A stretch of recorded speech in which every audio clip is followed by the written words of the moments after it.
जेव्हा कोणी तुम्हाला इग्नोर करते तेव्हा त्यांच्याशी कसे वागावे? जर तुम्हाला लोक किंवा तुमचा एखादा मित्र किंवा नातेवाईक शेजारी तुम्हाला जाणून बुजून इग्नोर करत असतील, तुमच्याकडे लक्ष देत नसतील, तुम्हाला व्हॅल्यू देत नसतील, तुम्ही असण्याचा त्यांना काहीच फरक पडत नसेल, तर नेमकं कसं वागायचं अशा लोकांबरोबर? हा प्रश्न नेहमी सगळ्यांनाच पडत असतो. आणि हो, त्यांच्या या वागण्यामुळे आपल्याला किती त्रास होतो याची कल्पना त्यांना नसतेच. त्यांना त्याच्याशी काहीही देणं घेणं नसतं. मग अशा मूर्ख लोकांच्या सोबत कसं वागायचं ते आपण या व्हिडिओमध्ये पाहूया. व्हिडिओ आवडला तर लाईक करायला विसरायचं नाही. जर एखादी व्यक्ती तुम्हाला टाळत असेल, तुमची नजर चुकवत असेल आणि तरीही तुम्ही त्या व्यक्तीला भाव देत असाल किंवा तो व्यक्ती तुमच्याशी बोलत नसून सुद्धा त्या व्यक्तीला वारंवार माझ्याशी बोल म्हणून विनंती करत असाल, माझं काय चुकलं आहे का? मी तुझ्याशी काही वाईट वागलो आहे का? तू माझ्याशी का असे वागत आहेस? असे प्रश्न करून भाव देत असाल तर कृपया हे थांबवा. असे वागणे तुमचे लगेच थांबवा. कारण त्या पुढच्या व्यक्तीला असे वाटेल की याला माझ्याशिवाय इथे कोणीच विचारत नाही, म्हणून तर तो सतत मला शरण येत आहे आणि मी त्याच्याशी कसेही वागलो तरी तो माझ्याशी बोलणारच. आणि जरी चुकी माझी असेल तरी तो स्वतःची चुकी असल्यासारखेच माझ्याशी नम्रपणे वागेल आणि ती व्यक्ती जास्त भाव खाईल. आणि तुमच्या या शरण जाण्याच्या स्वभावामुळेच ती व्यक्ती तुम्हाला कधीच व्हॅल्यू देणार नाही. म्हणून एखाद्याला जास्त प्रमाणापेक्षा जास्त व्हॅल्यू कधीही देऊ नका.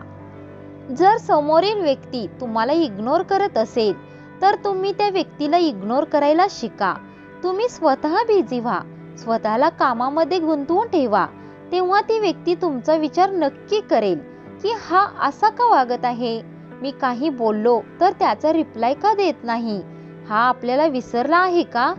तुम्ही जर असे इग्नोर करणाऱ्या व्यक्तीला इग्नोर केलं तर नक्की ती व्यक्ती स्वतःहून तुमच्याशी बोलेल, हे नक्की. एक लक्षात घ्या मित्र-मैत्रिणींनो, आपली किंमत आपण स्वतःच वाढवायची आहे. त्या व्यक्तीला दाखवून द्या की मीही खूप कामात व्यस्त असतो, तुझ्यामुळे माझे काहीही बिघडत नाही किंवा काहीही अडत नाही.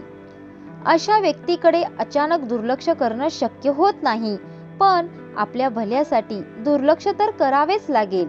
लोक तुम्हाला किंमत देत नसतील तर स्वतःमध्ये बदल हा घडवावाच लागेल आणि हाच बदल तुम्हाला नेहमी फायदाच देऊन जाईल. हे सगळं तेव्हाच शक्य आहे जेव्हा तुम्ही स्वतः बिझी राहाल. एखाद्याला प्रमाणापेक्षा जास्त किंमत देऊन तू कुठे होतास, मला का सांगितलं नाही, मला का विचारलं नाही असे प्रश्न विचारून तुम्ही त्याला जास्त भाव अजिबात देऊ नका. मित्र-मैत्रिणींनो, तुम्हाला इग्नोर करणाऱ्या व्यक्तीच्या जीवनात जास्त ढवळाढवळ करू नका. कदाचित याच कारणामुळे ते तुमच्यापासून दुरावा निर्माण करत असतील. अशा व्यक्तींना जर एखादी गोष्ट आवडत नसेल तर ती न आवडणारी गोष्ट त्यांच्यासमोर करूच नका. बघा, तुमच्या परिस्थितीनुसार तुमचं वर्तन ठेवा. तुमच्या आयुष्यात कोणालाही तुझ्याशिवाय मी जगू शकत नाही, तुझ्याशिवाय माझ्या आयुष्यात काहीच अर्थ नाही असे बोलू नका, कारण त्या व्यक्तीला तुमची किंमत कधीच कळणार नाही. मित्र-मैत्रिणींनो, विशेषतः स्वतःमध्ये बदल घडवा. आपण कुठे चुकतो, आपण काय केलं पाहिजे आपल्या यशासाठी, आपण कोणता मार्ग धरला पाहिजे यावर काम करा आणि तुमच्या चुका दुरुस्त करा आणि त्या चुकीतून शिका आणि स्वतःला सिद्ध करा. बघा, तुम्हाला इग्नोर करणारे तुमच्या समोर आपोआप येतील. ज्या गोष्टींमध्ये तुम्हाला आनंद मिळतो त्याच गोष्टी करा आणि स्वतःच्या आवडी-निवडी, छंद जोपासा. नेहमी आनंदी राहा. तुमचे व्यक्तिमत्व इतके जबरदस्त बनवा की तुम्हाला इग्नोर करणाऱ्या लोकांनी तुमचीच कॉपी केली पाहिजे.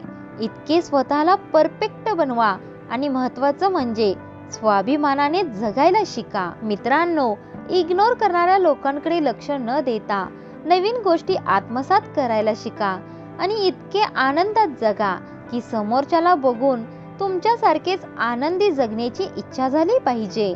तुमचे काम सुद्धा तुम्ही आनंदाने आणि समाधानाने करण्याचा प्रयत्न करा. एखाद्याने पाहिल्यानंतर वाटले पाहिजे याला कंटाळा येत नाही का? हा एवढा कसा आनंदी आहे बरं? मित्रमैत्रिणींनो, एवढं स्वतःला स्ट्रॉंग, आनंदी आणि खुश ठेवण्यासाठी पहिल्यांदा तुमच्या स्वभावामध्ये बदल करणे फार महत्त्वाचे आहे. ज्या वेळेस तुमचे विचार आणि वर्तन बदलाल, त्यावेळेस समोरची व्यक्ती आपोआप तुमच्याविषयी चांगला विचार करणार आणि इग्नोर करणाऱ्या व्यक्तीला तिची चूक नक्की कळणार आणि ती चूक दुरुस्त करण्याचा प्रयत्न देखील करणार आणि त्या व्यक्तीला तुमची गरज असेल तर तुमच्या बरोबर नाते टिकवण्याचा प्रयत्न करेल आणि गरजच नसेल तर तुमच्यात नाही ते दोष काढून तुमच्यापासून लांब जाण्याचा प्रयत्न करेल.